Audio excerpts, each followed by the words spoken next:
une autre fermentation, c'est la fermentation lactique. Attention, effectivement, on dit lactique parce que dans le lait, on va avoir cette fermentation, mais on peut retrouver une fermentation lactique dans d'autres situations qui ne vont pas forcément mettre du lait dans l'équation. Donc voilà. Alors, première chose, un petit peu voir la composition du lait.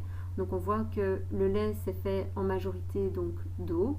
On va avoir donc du lactose. Alors le lactose ici on voit là, d'accord, que c'est bien du sucre, puisque des glucides c'est du sucre. Il y a également donc des protéines de lait.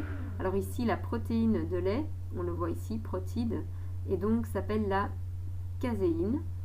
Donc on va avoir de la matière grasse, donc tout ce qui est lipides.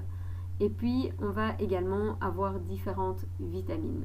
Donc ici, c'est ce qu'on vous a dit, hein, comment s'appelle le sucre présent dans le lait. Le sucre étant ici les glucides.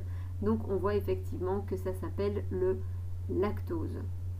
Ensuite, comment s'appellent les protéines présentes dans le lait? Eh bien, on va donc nommer ça donc la caséine. Alors attention que ici je voudrais quand même mettre une différence entre les personnes qui disent qu'ils sont allergiques au lait ou intolérants au lait. En fait ce n'est pas du tout la même chose.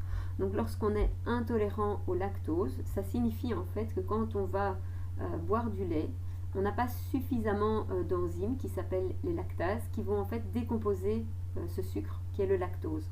Et comme ce sucre est peu décomposé, eh bien lorsqu'il arrive dans les intestins, il se peut qu'il y ait une fermentation par la flore intestinale présente qui va donc produire des gaz. Et donc effectivement, ceci peut entraîner des maux de ventre ou des choses comme ça. Donc ça c'est vraiment une intolérance au lactose, donc c'est surtout digestif. Par contre, lorsqu'on est allergique au lait, en général, c'est plutôt dû aux protéines. Alors en fait, qu'est-ce qui va se passer? C'est que, donc souvent on va même dire au lait de vache, pourquoi? Parce que en fait, ici c'est le système immunitaire qui va attaquer la caséine.